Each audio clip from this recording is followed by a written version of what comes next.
Nous sommes aujourd'hui à Chartres pour les secondes assises de la cybersécurité régionale. L'objectif de cette journée est de réunir l'ensemble de l'écosystème régional cyber afin d'échanger, de présenter un petit peu les différents dispositifs. Le premier est celui de cyber-réponse, mais ensuite les dispositifs donc régionaux et nationaux avec l'appui de l'État et de la région, des services de la préfecture, des services de la CCI au niveau régional et départemental, des services enquêteurs, gendarmerie et la police. Le but est de faire discuter un petit peu tout ce monde pour monter en compétence la maturité de cybersécurité régionale.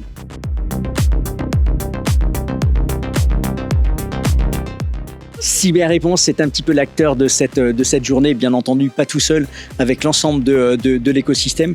Cyber-réponse, en effet, est né il y a 1 an sur une volonté politique au niveau national qui s'est traduite sur le plan régional par la mise en place donc, de ce dispositif cyber-réponse.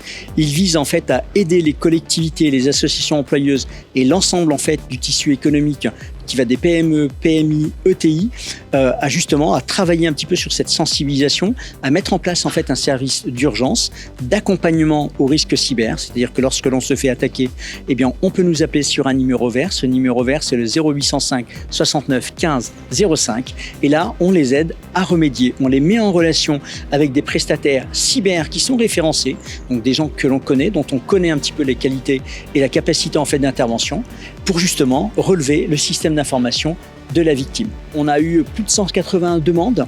Sur ces 180, on a traité ce qu'on appelle 32 incidents majeurs, où vraiment le système d'information a été compromis à un degré extrêmement fort. Et on a cette chance en fait de n'avoir aucun dépôt de bilan suite à des cyberattaques en région Centre-Val de Loire.